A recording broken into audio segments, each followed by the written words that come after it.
Visa apply करने के 5 दिन के बाद ही मेल आ गई कि आप आकर अपना पासपोर्ट कलेक्ट कर लीजिए वीज़ा ऑफिस से। दिल मायूस हो गया। पता इतनी जल्दी रिप्लाई कैसे आ गया। जापान का वीज़ा भाई कितना मुश्किल होता है। उम्मीद भी नहीं होती लोगों को कि भाई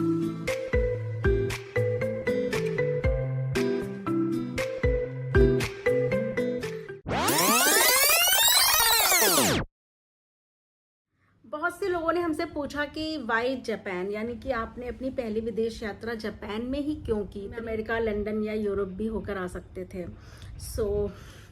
पहली अपनी जो एक फॉरेन ट्रिप बनाना था तो हमने काफ़ी एक्सप्लोर किया। हमने वेस्टर्न कंट्रीज़ और एशियन कंट्रीज़ को काफ़ी कंपेयर किया। हमें जापान सबसे बेस्ट लगा। तो हमें लगा पता नहीं, ज़िंदगी का कोई भरोसा नहीं है, तो ऐसा है कि सबसे अच्छी, सबसे स्वर्ग जैसी जगह पहले हम हो आते हैं, उसके बाद हम वेस्टर्न कंट्रीज जाएंगे। तो जब हमने वीज़ा के लिए अप्लाई किया तो हमें काफ़ी डर था कि पता नहीं वीज़ा मिलेगा या नहीं मिलेगा, क्योंकि भाई बहुत सख्त रूल होते हैं जापान के। और अमेरिका, मतलब जो भी डेवलप्ड कंट्रीज़ हैं वहाँ का वीज़ा इतना आसान नहीं होता। जापान का वीज़ा तो बहुत ही ज़्यादा मुश्किल है। तो चलिए मेरे साथ मेरी वीज़ा की छोटी सी जर्नी पर। जर्नी तो बहुत बड़ी थी लेकिन मैं आपको शॉर्ट में बताऊंगी। हमने दिल्ली से अप्लाई किया था, तो हम लोग मेट्रो से पहुंचे सीधा शिवाजी स्टेडियम, जहां पर कि वीएफएस का ऑफिस है। बहुत ही शानदार ऑफिस बना हुआ है और बहुत ही खूबसूरत और बहुत ही साफ़ सफाई वाला, और पूरा अच्छे से वहाँ पे पता चल जाता है कि आपको भाई किस कंट्री का ऑफिस या कहाँ का वीज़ा लेना है तो कहाँ जाना है। फिर हमने अपना ढूंढा जापान का ऑफिस जहाँ से हमें जाना था। हम वहाँ पहुँचे, बहुत ज़्यादा लंबी लाइन नहीं थी। आराम से हम अपनी बारी का इंतज़ार करने लगे। और बाहर भी जब जो इन्फॉर्मेशन थी उसकी मैंने जाहिर सी बात है फ़ोटो तो खींचनी ही थी। अंदर गए और फिर हमने अपने डॉक्यूमेंट्स दिए सारे। तो उन्होंने एक दो चीज़ें हमें ज़रूरी जो थी वो बताई। और मतलब कि बहुत ही दिल घबरा रहा था कि कैसे होगा, प्रोसीजर क्या होगा, लेकिन बहुत ही स्मूथ। तारीफ़ करनी पड़ेगी, बताइए, मैं मतलब सच्चे दिल से तारीफ़ कर रही हूँ वहाँ के स्टाफ की, वहाँ के मैनेजमेंट की, कि वो आपको बहुत अच्छे से गाइड करते हैं और कोई भी समस्या होती है आपको पूरा सपोर्ट करते हैं। और बहुत ही अच्छे से मैनेज किया जाता है वहाँ पर। फिर हम तीनों गए थे और हमने अपने सारे डॉक्यूमेंट्स सबमिट करा के, वो पासपोर्ट भी जमा कर लेते हैं और बाद में आपको वापस करते हैं वो। करने के बाद में हम लोग वापस आ गए और फिर हम करने लगे इंतज़ार कि क्या होगा।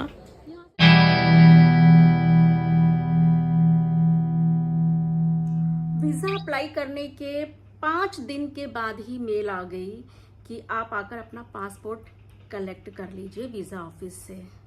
दिल मायूस हो गया। पता इतनी जल्दी रिप्लाई कैसे आ गया। तो भाई इतनी जल्दी रिप्लाई आ गया तो हमारा वीज़ा तो नहीं लगा होगा। बड़े मतलब एक कंफ्यूजिंग वाले एक इमोशन के साथ हम लोग ऑफिस पहुंचे अपना पासपोर्ट कलेक्ट करने। पासपोर्ट कलेक्ट करने के लिए मैं और बेटा गए। फिर से वही हमने मेट्रो का रूट लिया, पहुँचे हम लोग शिवाजी स्टेडियम, वीएफएस ऑफिस, और जो जापान वाला रूम था वहाँ गए। तो काउंटर पर जैसे ही उस गर्ल ने हमें पासपोर्ट दिया तो बस एकदम एक्साइटमेंट में मैंने पूछा, मिल गया वीज़ा? देन शी सेड हाँ हाँ मिल गया। और तब ऐसे हो गया। फिर उसका अगला सेंटेंस था, मैम आप तीनों को 5 साल के लिए वीज़ा मिला है। ओ माय गॉड, मतलब जापान में 5 साल, मतलब उन 5 सालों में आप 90 दिन तक, 3 मंथ्स तक जाकर रह सकते हैं और मल्टीपल एंट्री, चाहे जितनी बार जापान घूमने जाओ। फिर हमने फटाफट अपने पासपोर्ट लिए और हम बाहर आए। सबसे पहले मैंने हस्बैंड को वीडियो कॉल किया, मैंने और बेटे ने, और उनको एक खुशखबरी सुनाई। फिर जो हमारी आइटरनी थी वो 15 दिन की थी। तो मतलब आज भी हमें लगता है यार, अगर हमें पहले पता चल जाता कि भाई हमें 5 साल का वीज़ा मिलने वाला है तो हमारा ट्रिप थोड़ा और बड़ा होता। लेकिन है तो अगर आप वीज़ा अप्लाई कर रहे हैं जापान के लिए तो बस ध्यान रखिए कि आपका जो फाइनेंशियल स्टेटस है, मतलब उसके जो डॉक्यूमेंट्स हैं वो काफ़ी सही होने चाहिए। हमारा जो पेपर वर्क था ना वो बहुत ही फैंटास्टिक था, क्योंकि हम तीनों का जॉब प्रोफाइल सबको पता ही है कि बिल्कुल बिल्कुल क्रिस्टल क्लियर है। और जो आईटीआर या हमारा जो स्टेटमेंट था, बैंक स्टेटमेंट वगैरह, सब कुछ प्रॉपर था। और जो हमने कवर लेटर बनाया था ना, वो भी बहुत ही अच्छा बनाया था, मतलब। और आइटर्नी, एक एक चीज़, होटल बुकिंग और फ्लाइट टिकट बुकिंग, सब कुछ बिल्कुल अप टू द मार्क था, मतलब। तो मैं एक बात कहूँगी कि कवर लेटर में आप कोई भी फालतू की बात मत लिखिए, पॉइंट टू पॉइंट बात लिखिए। और अगर आपके अंडर, मतलब कोई आपके ऊपर डिपेंडेंट है, जैसे हमने शो किया कि मैं हस्बैंड पे डिपेंडेंट हूँ, तो उसका भी जो लेटर बनता है वो प्रॉपर होना चाहिए। आपके जो नंबर्स हैं, चाहे पासपोर्ट नंबर या कोई भी चीज़, उसकी इन्फॉर्मेशन बिल्कुल सही होनी चाहिए। सो आपको जो डॉक्यूमेंट जमा करने होते हैं, देखिए हर कंट्री का अपना अलग अलग हिसाब होता है। बेसिकली याद रखिए कि जो आपका कवर लेटर है वो बहुत ही अच्छा होना चाहिए, आपकी सारी इन्फॉर्मेशन बिल्कुल ट्रू होनी चाहिए, और आपका जो इनकम टैक्स रिटर्न का जो स्टेटमेंट है वो बहुत अच्छी होनी चाहिए, आपका अकाउंट में अच्छा खासा पैसा होना चाहिए, आपकी जो जॉब प्रोफाइल है वो बहुत ही ट्रांसपेरेंट होनी चाहिए, क्रिस्टल क्लियर, ऑनेस्ट से भरी होनी चाहिए, फिर आपको आराम से वीज़ा मिल जाएगा। जब हम वीज़ा के डॉक्यूमेंट्स सारे इकट्ठे कर रहे थे, सब कुछ तैयारी कर रहे थे, तो हमें किसी ने बोला कि आप ना फ़्लाइट टिकट्स फेक लगा दीजिए, 8-10 हज़ार रुपये की आएगी वो लगा दीजिए, क्योंकि वीज़ा हो सकता है ना मिले तो आपकी फ़्लाइट टिकट्स के पैसे वेस्ट हो जाएंगे। हमने काफ़ी आपस में डिस्कस किया, तो यही सोचा नहीं, हम कुछ भी फेक नहीं लगाएंगे, हमने ओरिजिनल टिकट ही लगाई। हाँ, हमें फ़्लाइट टिकट महंगी पड़ी, क्योंकि कैंसिलेशन के जो टर्म्स थे, भाई अगर कम नुकसान सहना है तो टिकट के ज़्यादा पैसे देने ही पड़ेंगे।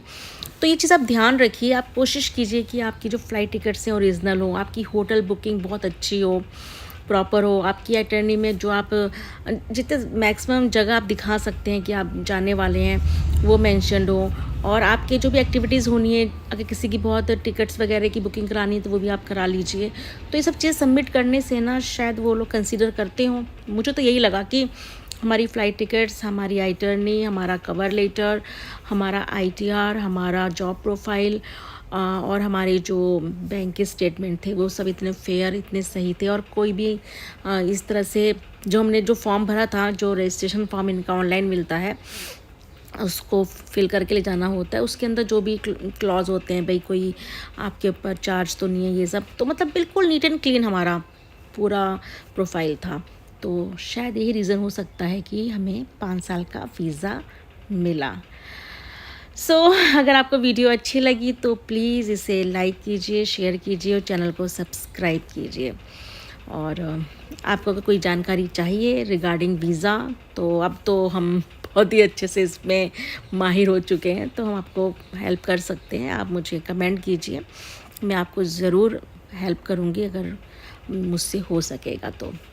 सो जुड़े रहें प्रिया के मंच से, और प्रिया के मंच पर आने वाली वीडियोस को देखें, उसे शेयर करें, लाइक करें और सराहें। So thank you so much, thanks for watching.